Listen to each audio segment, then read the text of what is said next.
Hello மக்களே, எல்லாருக்கும் வணக்கம். ஸோ இன்றைக்கி எங்கள் வீட்டில் காய்ச்ச வாழைப்பூலேருந்து வாழைப்பூ வடை எப்படி செய்யலான்னு தான் பார்க்க போகிறோம். ஸோ ஃபஸ்ட்டு அந்த வாழைப்பூவை அம்மா ரிமூவ் பண்ணிட்டுருக்காங்க.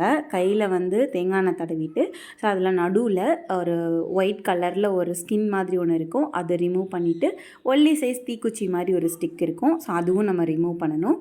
ஸோ ஃபஸ்ட்டு நம்மளுக்கு எவ்வளோ குவான்டிட்டி வேணுமோ அவ்வளோ எடுத்து க்ளீன் பண்ணி வச்சுட்டு அதுக்கப்புறம் நம்ம ஸ்டார்ட் பண்ணலாம். இன்றைக்கி அம்மா தான் எல்லாம் சொல்ல போகிறாங்க, வாங்க பார்க்கலாம். பெரிய பூவாக இருந்தது, அதனால் ஒரு பெரிய பூவில் பாதி வாழைப்பூ எடுத்துருக்கு.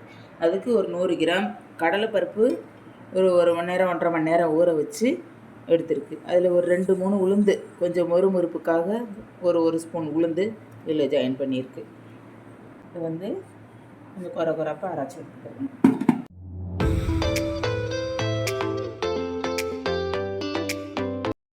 ஸோ அதுக்கப்புறம் நம்ம க்ளீன் பண்ணி வச்சுருக்க வாழைப்பூவை நல்லா 2-3 கட் பண்ணி மிக்ஸி ஜாரில் சேர்த்து அரைச்சிக்கலாம்.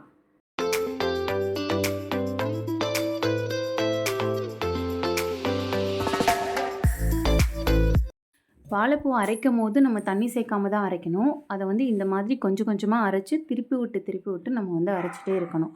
ஸோ பாருங்கள், அம்மா கொஞ்சம் அரைக்கிறாங்க, அதுக்கப்புறம் நல்லா அதை திருப்பி விடுறாங்க, திரும்பவும் மிக்சியில் அரைப்பாங்க. ஸோ இந்த மாதிரி நம்ம பண்ணி தான் அதை அரைக்கணும். கடலைப்பருப்பு அரைச்சி வச்சுருக்கிறதோட வாழைப்பூவையும் சேர்த்துக்கிறணும்.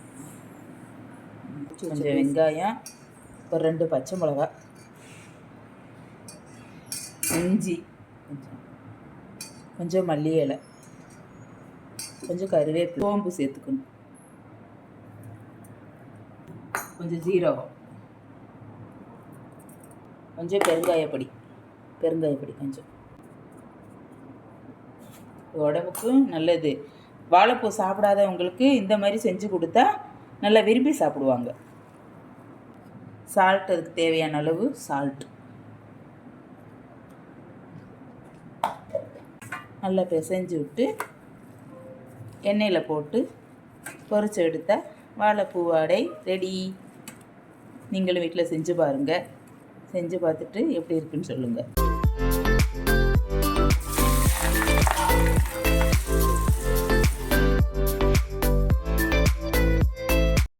என்னதான் நம்ம மார்க்கெட்லேருந்து வாழைப்பூ வாங்கிட்டு அதில் வடை செஞ்சு சாப்பிட்டாலும் நம்ம வீட்டில் பூத்த வாழைப்பூலேருந்து வடை சாப்பிடும் போது அதில் உள்ள டேஸ்ட்டு எப்படி இருக்கும். ஸோ நான் இந்த வாழைப்பூ பறித்ததுலேருந்து எப்போ வடை போடுவீங்கன்னு கேட்டுக்கிட்டே இருந்தேன். ஒரு வழியாக இன்றைக்கி அந்த வடை போட்டாச்சு. ஸோ ரொம்ப ரொம்ப டேஸ்டியாக இருந்தது. டீயோடு வச்சு சாப்பிடும் போது ரொம்ப நல்லா இருந்ததுங்க.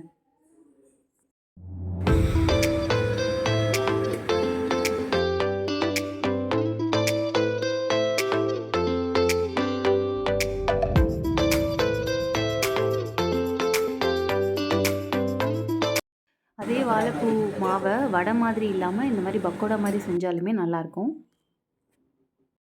அவ்வளோதாங்க, நம்மளோட சூடான சுவையான வாழைப்பூ வடை ரெடி ஆகிடுச்சு. நீங்களும் இந்த ரெசிப்பியை வீட்டில் ட்ரை பண்ணி பார்த்துட்டு மறக்காமல் கமெண்ட் பண்ணுங்கள். அப்புறம் உங்களுக்கு இந்த ரெசிபி பிடிச்சிருந்தா கண்டிப்பாக உங்கள் ஃப்ரெண்ட்ஸ் எல்லாருக்கும் ஷேர் பண்ணி சப்போர்ட் பண்ணுங்கள். Thank you so much. இன்னொரு வீடியோவில் பார்க்கலாம்.